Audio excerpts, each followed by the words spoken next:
कन्या लगन में विभिन्न भावों में अस्त ग्रहों की हम चर्चा कर रहे हैं और इस वीडियो में अब दसम भाव के लिए विचार करेंगे जहां पर आपको ये आपकी कुंडली नजर आ रही है। आपका जो भी ग्रह अस्त है सूर्य से वो आपके दसम भाव में स्थित होना चाहिए, यहाँ मिथुन राशि में। भले ही सूर्य आपके हो सकता है नवम भाव में स्थित हो या दसम में या 11वें भाव में स्थित हो सकते हैं। तो यहाँ पे अब ये बुध का ही घर है और आपके लग्नेश भी खुद बुध ही है। तो यहाँ मान लीजिए कोई भी ग्रह अस्त है आपका, तो हम यहाँ एक एक ग्रह को लेकर देखेंगे कि इन ग्रहों के अस्त होने से वास्तव में आपके ऊपर कैसा प्रभाव पड़ेगा। देखिए सबसे पहले बात की जाए तो सूर्य यहाँ अगर आपके मान लीजिए स्थित है किसी के भी 10th हाउस में, तो सूर्य 12वें घर के स्वामी है। तो आपको इस तरीके से भी विचार करना होगा कि सूर्य का हमें स्वामित्व भी देखना होगा यहाँ पे। अब सबसे पहले लेते हैं बृहस्पति को। मान लीजिए किसी के बृहस्पति यहाँ पे अस्त हैं आपके 10th हाउस में आके, तो बृहस्पति यहाँ ड्यूअल साइन में ही होंगे और ड्यूअल साइन में बृहस्पति अस्त हो जाएंगे। बृहस्पति आपके चार्ट में 4th लॉर्ड है और 7th लॉर्ड है, इसलिए कैरियर को लेकर थोड़ा सा कंफ्यूजन पैदा होता है इस केस में कभी कभी। साथ में जो बृहस्पति का पूर्ण रूप से शुभ प्रभाव आपको मिलना चाहिए था, एक्चुअल में वो अब आपको सूर्य का प्रभाव होने से ज्यादा देखने को मिलेगा। और यहाँ पे कहीं ना कहीं बृहस्पति अपने गुणों की बजाय सूर्य के अकॉर्डिंग रिजल्ट देने लगेंगे। तो बृहस्पति पर सूर्य क्योंकि बहुत ज्यादा हावी होंगे और सूर्य अगर बृहस्पति को अस्त करेंगे तो बृहस्पति की क्वालिटीज में वृद्धि होगी, इसलिए आपको 4th हाउस और 7th हाउस से रिलेटेड मामलों में सूर्य का ज्यादा प्रभाव देखने को मिलेगा। इसलिए आपके लिए इन भावों से रिलेटेड काम करना थोड़ा आसान जरूर होगा और डिसीजन लेना भी आसान होगा। लेकिन सूर्य क्योंकि बहुत ज्यादा एग्रेसिव है, एग्रेसिव होने की वजह से आपको परिवार के लोगों के साथ, इवन जीवन साथी के साथ या अन्य उन लोगों के साथ जिनके साथ आप हमेशा संपर्क में आते हैं, थोड़ा सा कभी कभी तनाव बना रहेगा। यहाँ पे कैरियर वाइज अगर देखा जाए तो ऐसा बृहस्पति अस्त होने के कारण आपको कैरियर वाइज बहुत ज्यादा अच्छी स्थिति देखने को मिल सकती है, जहां पर आप किसी बहुत बड़े सरकारी पद पे हो सकते हैं, आपका मान सम्मान बहुत ज्यादा अच्छा हो सकता है, रेपुटेशन बहुत ज्यादा अच्छी हो सकती है। साथ ही साथ आपकी विवेकशीलता, बुद्धिमत्ता या आपके जो भी अन्य गुण हैं जो बृहस्पति से रिलेटेड हैं वो आपके कैरियर में आपके काफी काम आएंगे यहाँ पे। बट आप बुध की स्थिति को जरूर देखिएगा, बुध आपके चार्ट में अच्छी स्थिति में होने चाहिए।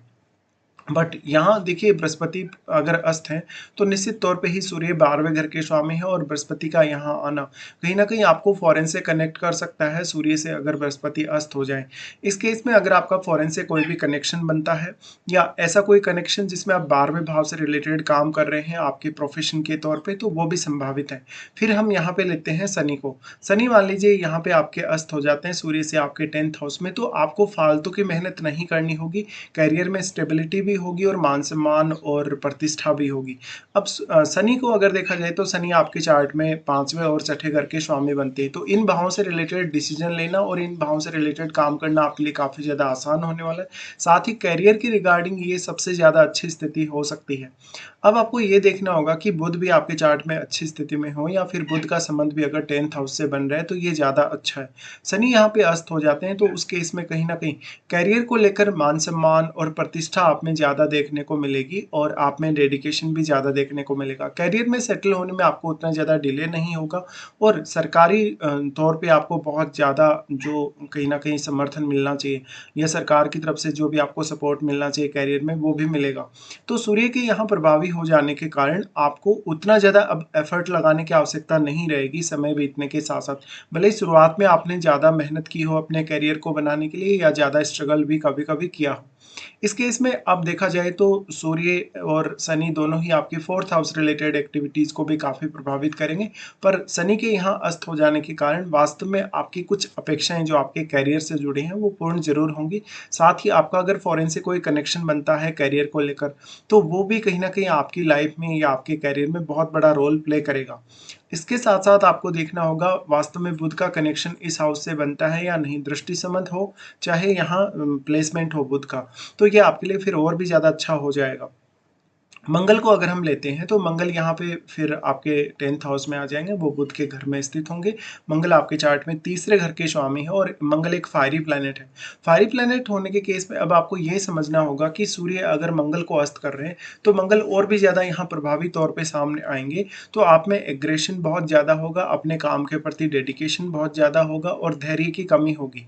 इसलिए यहाँ बॉस के साथ रिलेशंस खराब होने की संभावनाएं उतनी ही ज्यादा बढ़ जाती हैं और आपका कुछ हद तक जो कम्युनिकेशन आपके प्रोफेशन में, वो उतना ज़्यादा प्रभावी नहीं होता कभी-कभी, या बहुत एग्रेशन वाला होता है, या आपके पास कुछ काम ऐसा हो सकता है जिसमें आप कोई भी ऐसी कंडीशंस का सामना कर रहे हैं जहाँ पर आपातकालीन कंडीशंस हैं, जहाँ पर आपको बहुत क्विकली डिसीजन लेना है या बहुत ही क्विकली रिएक्ट करना है। मंगल यहाँ पे तृतीयेश होने की वजह से आप अपने करियर में एफर्ट बहुत ही ईज़िली लगा सकेंगे, तो करियर में जितना आगे आप जाना चाहें उतना जा सकेंगे। और मंगल यहाँ पे अष्टमेश में है। अष्टमेश होने की वजह से शुरुआत में आपको थोड़ा संघर्ष या थोड़ी मेहनत ज़्यादा ज़रूर करनी पड़ सकती है, लेकिन आगे चलकर कहीं न कहीं करियर से जो आप एक्सपेक्ट कर रहे हैं, वो आप कर पाएँगे, क्योंकि मंगल आपको पर्याप्त एनर्जी देंगे और मंगल के अस्त होने से सूर्य का प्रभाव भी आपको काफ़ी स्ट्रांगली देखने को मिलेगा। तो अब सूर्य और मंगल के यहाँ आ जाने या मंगल के अस्त हो जाने के केस में इस बात की संभावना बढ़ जाएगी कि करियर में जो कुछ आप पाना चाहते हैं वास्तव में लाइफ में, वो आपके लिए कुछ हद तक ईज़ी हो जाएगा। इसके साथ-साथ आपको बुध की प्लेसमेंट को भी देखना चाहिए। अगर बुध का संबंध अपने ही हाउस 10th हाउस से बनता हो, तो ये आपके काम को और भी ज़्यादा ईज़ी बना सकता है। फिर हम यहाँ लेते हैं चंद्रमा को। चंद्रमा यहाँ पे मान लीजिए अस्त हो जाते हैं आपके 10th हाउस में, तो चंद्रमा के अस्त होने से आपका मन बहुत ही ज़्यादा अडिग रहेगा, बहुत ही ज़्यादा डेडिकेशन और एक फायर पावर आपके मन को मिलेगी। यहाँ पे सूर्य की एनर्जी चंद्रमा को मिल रही है, तो डायरेक्टली आपके मन पर असर होगा। इससे अब चंद्रमा आपके चार्ट में 11वें घर के स्वामी, तो मोस्ट ऑफ आपकी जो एक्सपेक्टेशन होंगी वो पूरी होंगी आपके करियर को लेकर।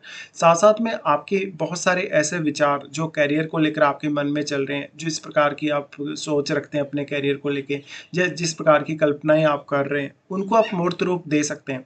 यहाँ पे चंद्रमा के अस्त होने से लेकिन करियर के प्रति थोड़ा-सा इमोशनल कभी-कभी आप रहेंगे। वैसे तो चंद्रमा को इतनी फायर पावर मिल रही है, तो इमोशनली आप काफ़ी स्ट्रॉन्ग भी होंगे, बट करियर से थोड़ा अटैच ज़्यादा रहेंगे। हालाँकि करियर को लेके थोड़ी चिंता भी आप में रहेगी। अब डिपेंड करता है कि सूर्य कितना ज़्यादा चंद्रमा के क्लोज़ हैं। अगर चंद्रमा के बहुत ज़्यादा क्लोज़ हैं सूर्य, तो ये आपके मन को बहुत ज़्यादा डेडिकेशन देगा और काफ़ी स्ट्रॉन्ग भी बनाएगा। साथ में लेकिन बुध की स्थिति भी अगर अच्छी हो, तो करियर में और भी ज़्यादा आपको हेल्प मिल सकती है। तो बेसिकली चंद्रमा के यहाँ आने से नेम फेम में, प्रतिष्ठा में, मान सम्मान में काफ़ी वृद्धि देखने को मिल सकती है। साथ ही साथ अर्निंग्स को लेके, आर्थिक स्थिति को लेके भी काफ़ी अच्छी स्थिति देखने को मिल सकती है। और फिर आपके करियर में कहीं न कहीं आप वो मान सम्मान प्राप्त कर सकते हैं जो आप वास्तव में चाहते हैं, और आपके परिवार के लोगों और माता-पिता का रोल भी काफ़ी ज़्यादा अहम हो जाएगा आपके करियर में। फिर हम यहाँ लेते हैं शुक्र को। मान लीजिए आपके शुक्र यहाँ सूर्य से अस्त हैं 10th हाउस में, तो एक तो शुक्र के यहाँ अस्त होने से आपके लिए धन, लग्ज़री और ऐशो-आराम पाना बहुत आसान हो जाएगा। शुक्र आपके चार्ट में देखा जाए तो दूसरे घर के और 9वें घर के स्वामी बनते हैं। तो यहाँ पे कहीं न कहीं आप में वो क्रिएटिविटी और वो सारी स्किल्स डेवलप होंगी और आप उनका प्रयोग अपने करियर में कर सकेंगे। हालाँकि बुध की स्थिति को आप ज़रूर देख लें, तो शुक्र के यहाँ अस्त होने से शुक्र से रिलेटेड फ़ील्ड में काम करना या शुक्र से रिलेटेड फ़ील्ड में काम करके बहुत ज़्यादा फ़ेम पाना, ये आपके लिए संभावित होगा। यहाँ पे शुक्र अगर अस्त हो जाते हैं, उस केस में निश्चित तौर पे आपको आपकी डोमेस्टिक लाइफ में काफ़ी अच्छी स्थिति देखने को मिलेगी। यहाँ पे अब शुक्र के अस्त होने से लेकिन आपके करियर में आप बहुत ज़्यादा नेम फेम पाएँगे कहीं न कहीं एक सामान्य व्यक्ति की तुलना में।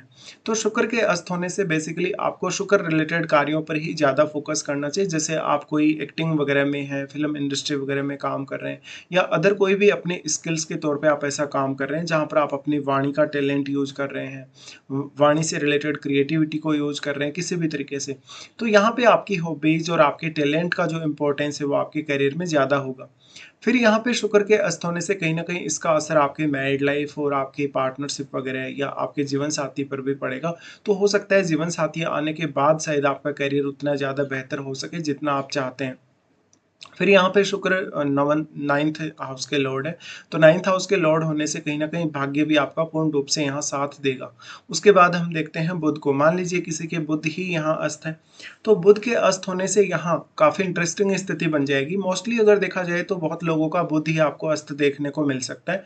यहाँ पे बुध क्योंकि लग्नेश है, लग्नेश होने के केस में अब ऐसा जातक होगा करियर को लेकर बहुत सारे ऑप्शंस देखेगा अपनी लाइफ में। साथ ही वो करियर को लेके बहुत ज़्यादा मल्टी टैलेंटेड नज़र आएगा, या करियर को लेके बहुत ज़्यादा डेडिकेटेड नज़र आएगा। वो बहुत ज़्यादा मल्टीटास्किंग होगा, तो करियर को लेके कभी-कभी थोड़ा कन्फ्यूजन ज़रूर होगा। अब बुध आपके वक्री नहीं होने चाहिए। मान लीजिए अगर यहाँ बुध वक्री हो जाते हैं, तो उस केस में थोड़ी-सी आपको दिक्कत होगी अपने प्रॉपर करियर को चुनने में।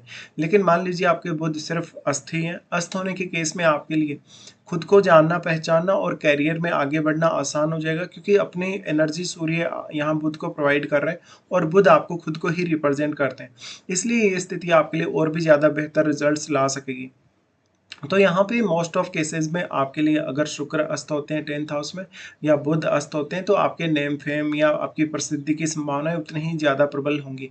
अब बुध कम्युनिकेशन के कारक हैं, बुध अगर अस्त हो जाते हैं तो आप अपने करियर में प्रॉपर तरीके से वर्क कर सकेंगे, अपनी प्रेजेंटेशन को बहुत ही अच्छे से आप अभिव्यक्त कर सकेंगे, अपने आप को बहुत अच्छे से अभिव्यक्त कर सकेंगे।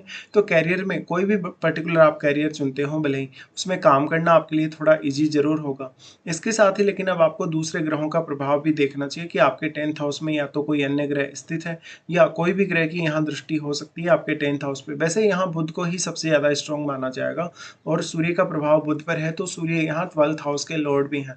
12th हाउस के लॉर्ड सूर्य होने के केस में इस बात की बहुत प्रबल संभावना बढ़ जाती है कि कहीं ना कहीं 12th हाउस से रिलेटेड काम भी आपका हो सकता है या आपका कोई क्रिएटिव वर्क हो सकता है, आपका फॉरेन से कुछ कनेक्शन हो सकता है आपके प्रोफेशन का।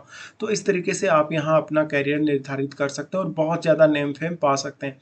सूर्य अगर बुध को अस्त कर रहे हैं तो सूर्य यहाँ यही रिप्रेजेंट कर रहे हैं कि कहीं ना कहीं वो बुध से रिलेटेड रिजल्ट्स को काफ़ी ज़्यादा प्रभावित करेंगे। तो बुध से रिलेटेड रिजल्ट्स पर आपको सूर्य का बहुत ही स्ट्रॉन्ग प्रभाव देखने को मिलेगा। इसी तरीके के प्रभाव आपको इन ग्रहों के अस्त होने से देखने को मिलेंगे।